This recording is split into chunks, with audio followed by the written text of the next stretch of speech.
Hello students, आज के video lecture में हम लोग पढ़ेंगे Mendeleev periodic table from the chapter periodic classification of elements.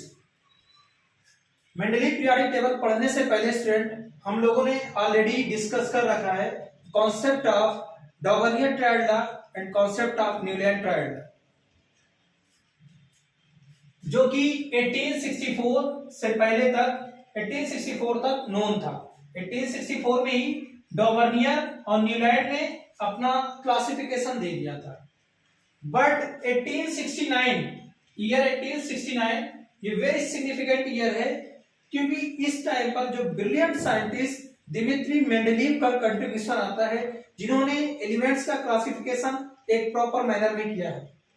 1869 में मेंडलीव का पीरियोडिक टेबल आता है। ठीक है, अब इनका कंट्रीब्यूशन में क्या है स्टूडेंट, ये आप देखिए। ये एटॉमिक मासेस से ऑलरेडी अवेयर थे, जैसा कि आप जानते हो कि डॉबर्नियर ट्रायड लॉ या न्यूलैंड ऑक्टेव रूल, ये दोनों भी जो हमने प्रीवियस क्लास में पढ़ा है, वो भी एटॉमिक मासेस के कॉन्सेप्ट पे बेस्ड है। ऑलरेडी ये अवेयर थे एटॉमिक मास से मेंडलीव, और इनका जो लॉ है एटॉमिक मास पे ही बेस्ड है। मेंडलीव के टाइम पर 63 एलिमेंट्स नोन थे स्टूडेंट। ठीक है, तो इन्होंने जो एलिमेंट का क्लासिफिकेशन किया है, 63 एलिमेंट को क्लासिफाई किया है मेंडलीव ने। अब स्टूडेंट इन्होंने क्या किया, इनका कंट्रीब्यूशन किस तरीके से बहुत इंपॉर्टेंट रहा है, ये चीज आप देखो। इनके टाइम पे जो एलिमेंट्स नोन थे, उन एलिमेंट्स को इन्होंने क्या किया, अपने रूम की वॉल पे लिख लिया। सबसे पहले एलिमेंट के सिंबल को लिखा इन्होंने, जैसे हाइड्रोजन का सिंबल H, उसके अलावा हीलियम तो नहीं नोन थी, नोबल गैस है, लिथियम, सोडियम या beryllium, magnesium, potassium, boron, carbon, nitrogen, इस तरीके से जो उस टाइम पे एलिमेंट्स नोन थे, उन एलिमेंट्स को इस तरीके से वॉल पे लिख लिया उन्होंने। ऐसे ही कैल्शियम और फास्फोरस, सल्फर, ठीक है, एल्युमिनियम, सबसे पहले उन्होंने एलिमेंट्स को वॉल पे लिखा। उसके बाद इन्होंने जो भी एलिमेंट्स लिखे, उन सारे एलिमेंट्स के मासेस, जैसे हाइड्रोजन का मास 1 होता है, उनके मास भी लिखे। बेरिलियम का मास होता है स्टूडेंट 11, कार्बन का मास 12, लिथियम का मास 7, सोडियम का मास 23। इस तरीके से उन एलिमेंट्स के मास को लिख लिया। ऐसा करने के बाद उन्होंने इसको एक लाइन में नोट किया, इनका इंक्रीजिंग ऑर्डर में इनका अरेंजमेंट कर दिया। ठीक है, तो सबसे कम वाले मास को सबसे पहले लिख दिया इन्होंने, हाइड्रोजन है, यहाँ पे हम लोग लिख लेते हैं हाइड्रोजन है। देन उसके बाद क्या था स्टूडेंट, लिथियम, उसके बाद इसमें लिखा नहीं है, आप जानते ही हो, बेरिलियम, देन बोरान, कार्बन, मास के ऑर्डर में ये इनको लिख लिया। ठीक है, हम इसको इरेज करके ये लिख देते हैं। अरेंजमेंट इन्होंने किस बेसिस पे किया, मास के बेसिस पे इन्होंने अरेंजमेंट कर दिया। तो ये सबसे पहले हाइड्रोजन को रखा, then lithium, beryllium, boron, carbon, nitrogen, oxygen, fluorine, sodium, magnesium, aluminium, silicon, phosphorus, sulphur, chlorine, potassium and calcium. इसमें आप देख रहे होंगे कि नोबल गैसेस नहीं लिखी गई हैं, क्योंकि उस टाइम पे नोबल गैसेस डिस्कवर नहीं की गई थी। अब स्टूडेंट पहला काम एलिमेंट्स का लिखा, उसके बाद उनके सिंबल को लिखा, फिर उन एलिमेंट्स को एटॉमिक मासेस के इंक्रीजिंग ऑर्डर में एक लाइन में अरेंज कर दिया। ऐसा करने के बाद उन्होंने इनकी प्रॉपर्टीज को नोट किया, और जो सिमिलर प्रॉपर्टीज के एलिमेंट थे उनको एक कलर से कर दिया, जैसे ये और ये सोडियम, पोटेशियम। ठीक है, इनका एक कलर, जैसे सपोज करो ये रेड कलर से मार्क कर दिया। उसके बाद बेरिलियम एंड मैग्नीशियम, इसको एक कलर से मार्क कर दिया, कैल्शियम। ठीक है, ऐसा इन्होंने किया। ऐसा करने के बाद उन्होंने इन एलिमेंट्स को, जो एटॉमिक मास जिनका कम है, उसको टॉप पे रखा, सिमिलर प्रॉपर्टीज के एलिमेंट, ध्यान में सिमिलर। उसके बाद लिथियम, इसका मास ज्यादा है और इन दोनों की प्रॉपर्टी सिमिलर उन्होंने ऑब्जर्व की। देन सोडियम इस तरीके से रखा। ऐसे ही beryllium, then magnesium and calcium, इस तरीके से अरेंज किया।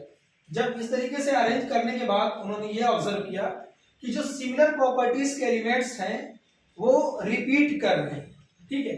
इस बेसिस पे इन्होंने एक लॉ दिया जिसको मेंडलीव पीरियोडिक लॉ बोलते हैं। मेंडलीव पीरियोडिक लॉ क्या है वो आप लोग ध्यान से देखिए और समझिए। Mendeleev periodic law, Mendeleev periodic law, Mendeleev periodic law, Mendeleev का जो लॉ है वो ये है कि the physical and chemical properties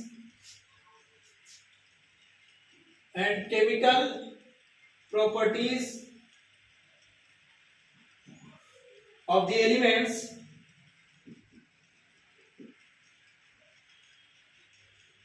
are periodic function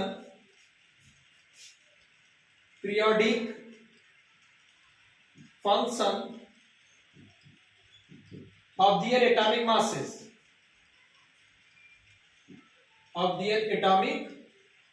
masses, ये इनका लॉ है। ये एक पॉइंट आपको याद रखना है। क्या बोल रहे हैं इसमें? एक टर्म आया है student periodic function. Periodic function means क्या होता है स्टूडेंट, ये आप लोग जानिए। पीरियोडिक फंक्शन मींस होता है, यहाँ पे आप लोग लिख सकते हो periodic function means that the properties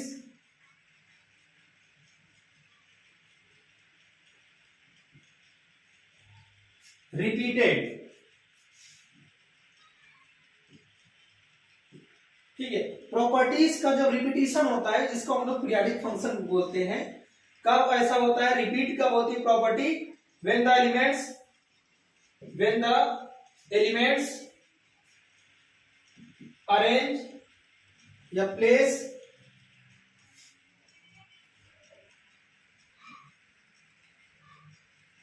their atomic masses, place according to their atomic masses, ठीक है। तो यहाँ पे पीरियोडिक फंक्शन का मीनिंग आप समझो स्टूडेंट। क्या बोल रहा है कि जब एलिमेंट्स को एटॉमिक मासेस के ऑर्डर में, इंक्रीजिंग ऑर्डर में अरेंज करते हैं, तो जो एलिमेंट्स होते हैं उनकी प्रॉपर्टी का क्या होता है? रिपीटिशन होता है, ठीक है। पहले कम वाले मास को रखा, फिर उसके बाद ज्यादा वाले मास को रखा, तो उनकी प्रॉपर्टी कुछ टाइम के बाद रिपीट होती है, जिसको हम लोग पीरियोडिक फंक्शन बोलते हैं। तो ये पॉइंट आप याद रखिएगा। Periodic function means properties of the elements repeated when the elements are placed according to their atomic masses। ये लॉ है, याद रखिएगा कि physical and chemical properties of the elements are periodic function of their atomic mass. जो elements को atomic masses के increasing order में रखने पर उनकी फिजिकल एंड केमिकल प्रॉपर्टीज का रिपीटिशन होता है, ठीक है। एटॉमिक मास के इंक्रीजिंग ऑर्डर में आप रखेंगे एलिमेंट्स को, तो जो उनकी प्रॉपर्टीज होगी एलिमेंट्स की वो रिपीट करेगी। यही है Mendeleev periodic law.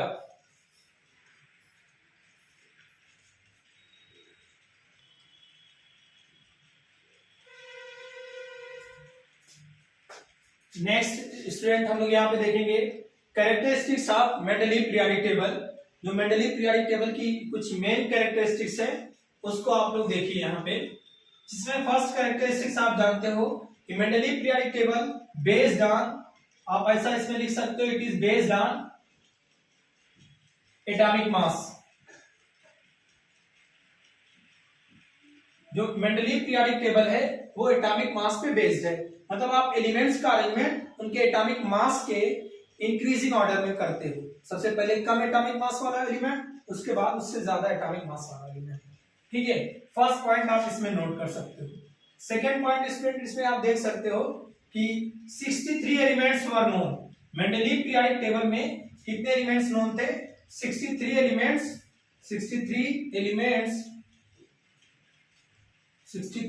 Elements were known.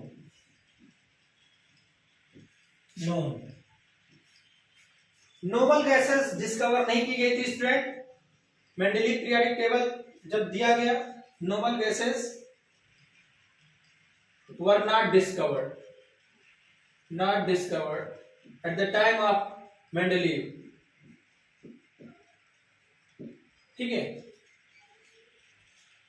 Third point इसमें आप स्टूडेंट नोट कर सकते हो कि मेंडलीव ने ही सबसे पहले एलिमेंट्स को एक सिस्टमैटिक मैनर में क्लासिफाई किया था। तो उस पॉइंट को भी आप नोट कर लिया, उसको लर्न कर लीजिएगा। He was the first scientist, Mendeleev was the first scientist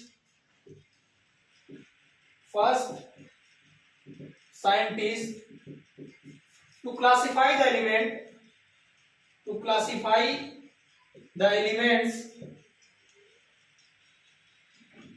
in systematic manner,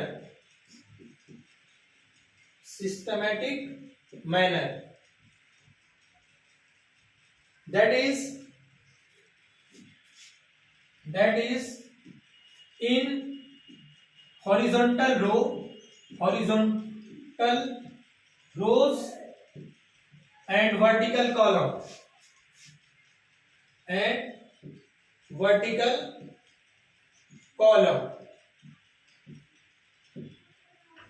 और आप जानते हो स्टूडेंट हॉरिजॉन्टल रो को क्या बोलते हैं? मेंडलीव पीरियोडिक टेबल में जो हॉरिजॉन्टल रोज होती हैं उसको हम लोग पीरियड बोलते हैं। तो आप ये भी पॉइंट लिख सकते हो, the horizontal rose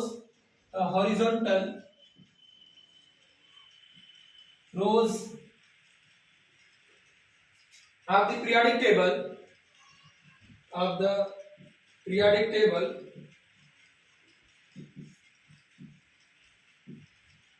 called period। जो हॉरिजॉन्टल रोज होती है उनको हम लोग पीरियड्स बोलते हैं। And there were 6 period in Mendeleev periodic table. Mendeleev periodic table में एनसीईआरटी में आप लोग देखिएगा 6 पीरियड हैं जो हॉरिजॉन्टल रोज है। नेक्स्ट पॉइंट आप नोट कर सकते हैं स्टूडेंट इसमें, and the vertical column, horizontal rows थी और वर्टिकल कॉलम जो उनका टेबल है, जो पीरियोडिक टेबल आप देखते हो उसमें हॉरिजॉन्टल रोज है जिनको हम लोग पीरियड बोलते हैं, और जो वर्टिकल कॉलम होता है उसको हम लोग क्या बोलते हैं स्टूडेंट? ग्रुप बोलते हैं। तो आप ये भी नोट कर सकते हैं, the vertical column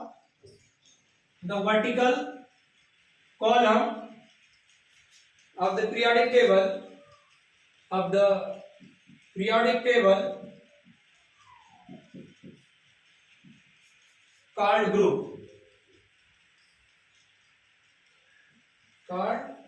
groups, and there were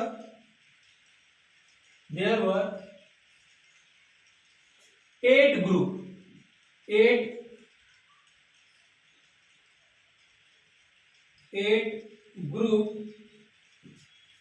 in Mendeleev periodic table. Mendeleev के पीरियोडिक टेबल में टोटल 8 ग्रुप है। ठीक है, ये कुछ कैरेक्टरिस्टिक्स हो गई, और भी कुछ कैरेक्टरिस्टिक्स हैं, आप उनको भी नोट कर लीजिए।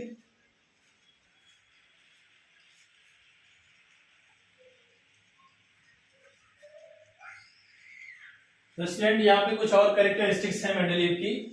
अभी आपने पढ़ा था कि मेंडलीव पीरियोडिक टेबल में टोटल 8 ग्रुप है। तो उन 8 ग्रुप में जो 7 ग्रुप तक है, first to 7 group, each group up to 7 is divided into A and B. उसको 2 सब ग्रुप में डिवाइड किया गया है। आप एनसीईआरटी में टेबल देखिएगा मेंडलीव पीरियोडिक टेबल, तो उसमें आपको टोटल 8 ग्रुप मिलेंगे, जिसमें फर्स्ट टू 7 तक के ग्रुप को सब डिवाइड किया गया है group A and group B में।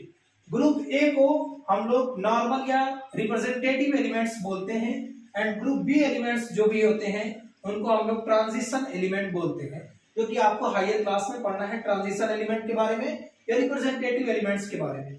ठीक है, और आप जानते हैं कि the element belonging to same group having similar property exhibit similar property, मतलब जो भी एलिमेंट्स वर्टिकल कॉलम में रखे गए हैं वो सारे एलिमेंट्स सिमिलर प्रॉपर्टी एग्जिबिट करते हैं, मतलब उनकी प्रॉपर्टी जो होती है स्टूडेंट वो सेम होती हैं। ये भी पॉइंट आपने ऑलरेडी क्लास में भी मैंने इस चीज को बताया था। ठीक है, ये अभी आपका बस मेंडलीव लॉ हुआ और मेंडलीव की कुछ कैरेक्टरिस्टिक्स बता दी गई। मेंडलीव लॉ बहुत इंपॉर्टेंट है एग्जाम पॉइंट ऑफ व्यू से, तो इसको आप लोग अच्छे से लर्न करिए, समझिए। ठीक है, अभी इसमें बचा हुआ है इनकी मेरिट्स और इनकी डिमेरिट्स के बारे में, वो हम लोग नेक्स्ट लेक्चर में पढ़ेंगे। और आप लोग बुक से भी पढ़ते रहो, ठीक है, और बाद में अगर डाउट होगा तो हम उसको क्लियर करेंगे। ठीक है, आज के लिए बस इतना ही। Thank you very much.